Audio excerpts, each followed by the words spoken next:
বেশি কিছু লাগে না ভাই, বিশ্বাস করেন, বেশি কিছু লাগে না।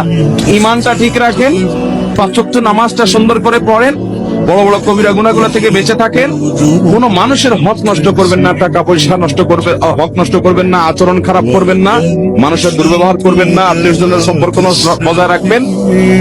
বাস এই মোটা মোটা কাজগুলো করেন, জান্নাতে যেতে পারবেন। আর আমল, সুবহানাল্লাহ, আলহামদুলিল্লাহ, জিকির, তাসবিহ, তেলাওয়াত, কোরআন খতম, মাহফিল শোনা, ওয়াজ পড়া, ওয়াজ শোনা, দান দক্ষিণা করা, তাহাজ্জুদ পড়া, নফল আমল, দোয়া, জিকির করতে করতে পাহাড় নিয়ে যাবেন। মানুষের হক নষ্ট করছেন, এই সমস্ত আমল আপনার থেকে নিয়ে নেওয়া হবে কিয়ামতের দিন। নবী সাল্লাল্লাহু আলাইহি ওয়াসাল্লাম বলেছেন, ভিখারি হয়ে যাবেন আপনি, কারণ যে মানুষের হকের জন্য সব দিতে দিতে আপনি খালি হাতে জাহান্নামে যেতে হবে।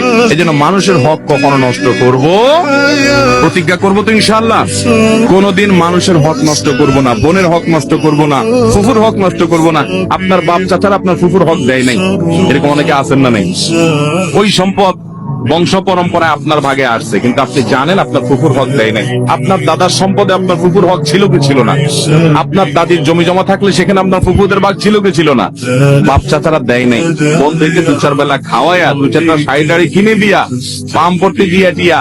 তো এখন বোন, তোমরা নিলে তো এগুলো নেওয়া লাগে, আমরা তো বাপের জন্য অনেক খরচ করেছেন, তোমরা কি বলো?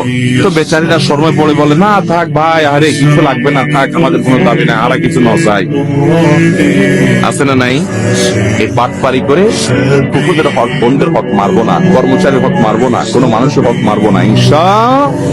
প্রতিজ্ঞা করবো তো ইনশাআল্লাহ। আল্লাহ আমাদের সবাইকে খাঁটি মুসলমান হয়ে দুনিয়া থেকে যাওয়ার তৌফিক দান করুন।